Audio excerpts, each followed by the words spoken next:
नमस्कार, आपका स्वागत है। आज हम जानेंगे कि नाग पंचमी के दिन कौन से वे काम है जिसको हम लोगों को नहीं करना चाहिए और साथ ही नाग पंचमी के दिन हम लोगों को कौन से कामों को ज़रूर करना चाहिए। इसी को हम इस कार्यक्रम में जानेंगे। तो आइए हम इसके बारे में बात करें। तो सबसे पहला काम है कि इस दिन हम लोगों को किसी भी जीव की, विशेष तौर पे सांपों की हत्या हम लोगों को नहीं करनी चाहिए। नाग पंचमी के दिन हम लोगों को संकल्प लेना चाहिए कि आज से हम जीवों की रक्षा करेंगे। विशेष तौर से सर्पों को हम लोग कोई नुकसान नहीं पहुंचाएंगे। अगर आप लोग सर्पों को नुकसान नहीं पहुंचाते हैं और उनकी पूजा करते हैं, जब उनकी पूजा करते हैं तो वे प्रसन्न होते हैं, और जब आप सांपों को ही मार देंगे, जब वे रहेंगे ही नहीं, तो फिर आप पूजा किसकी करेंगे। तो आप लोगों को सांपों को इस दिन संकल्प लेना चाहिए कि हम लोगों को सांपों को आज के बाद कभी भी नुकसान नहीं पहुंचाना है, सांपों को हमको नहीं मारना है। तो नाग पंचमी के दिन संकल्प करना चाहिए कि हमें नागों को कभी नहीं मारना है। और नाग पंचमी के दिन तो नागों को आप लोगों को भूल करके भी कोई भी नुकसान नहीं पहुंचाना चाहिए। फिर इसके बाद जो दूसरा काम है वह है, नाग पंचमी के दिन धरती की खुदाई नहीं की जाती है। तो इस दिन आप लोगों को भूल कर भी धरती की खुदाई, चाहे कोई भी काम हो, उस काम के लिए धरती की खुदाई नहीं करनी चाहिए।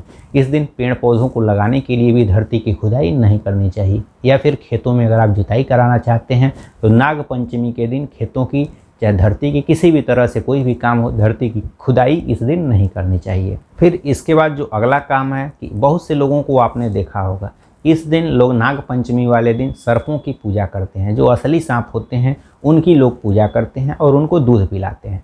तो आप लोग इस बात को जान लें कि जो भी नाग होते हैं, जो भी सांप होते हैं, जो जीवित सांप होते हैं, जो लोग सपेरे उसको पकड़ करके लाए होते हैं, तो जब सपेरे नागों को पकड़ते हैं, सांपों को पकड़ते हैं, तो उनके दांतों को तोड़ देते हैं।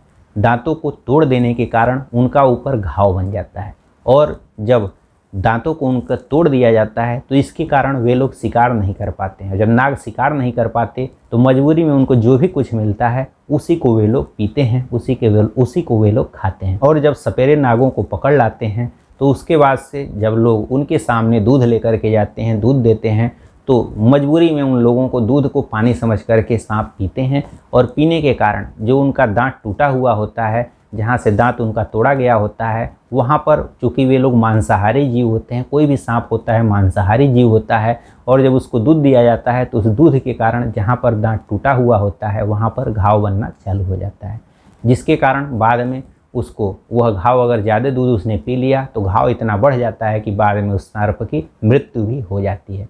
तो इसलिए सांपों को हम लोगों को दूध नहीं पिलाना चाहिए, क्योंकि सांप दूध नहीं पीते हैं, सांप मांसाहारी जीव होते हैं। इसलिए आप लोगों को इस दिन सांपों को दूध नहीं पिलाना चाहिए। अगर आपको दूध पिलाना ही है तो जो आप लोग सर्प की मूर्ति बना लें, उसकी आप लोग दूध से पूजा करें, उसको आप लोग दूध से स्नान कराइए। अगर असली नाग की आप लोगों को पूजा करनी ही है तो असली नाग को आप लोग वहाँ पर पूजन के लिए, प्रणाम करने के लिए वहाँ पर फूल चढ़ा सकते हैं। दूध उसको न पिलाएं, दूध पिलाने से उसको नुकसान होता है। उन सांपों को दूध पिला सकते हैं जिन सांपों का दांत अगर रहे, दांत रहे और उसके बाद अगर वो दूध पीता है, तो बहुत कम ही ऐसे सांप होंगे जिनका दांत भी रहेगा और वो दूध पिएगा। नहीं तो सांप दूध को नहीं पीते हैं।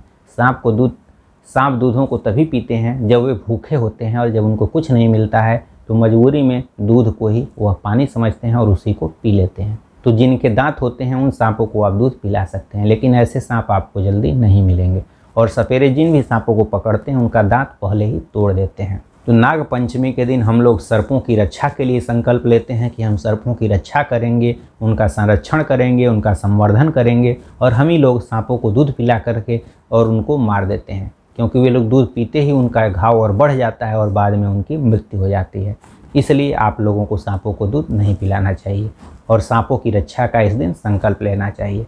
नाग पंचमी वाले दिन जिन लोगों को काल सर्पदोष होता है, काल सर्पदोष की शांति के लिए इस दिन आप लोगों को अनुष्ठान कराना चाहिए। नागों की प्रतिमा बना करके, या तांबे के, सोने के, चांदी की, जैसी भी आपकी क्षमता हो वैसे नागों को बना करके आप लोगों की उसकी विधिवत पूजन कराना चाहिए। पंडित जी को बुला करके उनका पूजन कराना चाहिए, और उसके बाद उसको मंदिर में या फिर बहते हुए जल में विसर्जित कर देना चाहिए। मंदिर में जहाँ पर शिव जी का मंदिर हो उन्हीं को उसको ले जा करके पहनवा देना चाहिए, या फिर आप लोगों को उसको बहा देना चाहिए। तो आप सर्पों की इस दिन विशेष रूप से पूजा करें, लेकिन जो उनकी प्रतिमा है, प्रतिमा की आप लोग पूजा करें, या फिर नाग का आप लोग सोने का, चांदी का, तांबे का, जैसा भी हो सके आप लोग उसे बनवा लें और उसी की आप लोग इस दिन पूजा करें, या गोबर की ही आप लोग उसकी सर्प को बना लें और उसी से उनकी पूजा करें। तो नाग पंचमी वाले दिन जो प्रतिमा नाग का होता है उसकी ही आप लोग विशेष रूप से पूजा करें। नाग पंचमी जो होता है, नाग पंचमी जीवों की रक्षा के संकल्प के लिए मनाया जाता है। तो इस दिन आप लोग मांस का सेवन बिल्कुल भी ना करें, क्योंकि अगर मांस का सेवन करते हैं तो उसमें किसी न किसी रूप से जीवों की हत्या जरूर हुई रहेगी।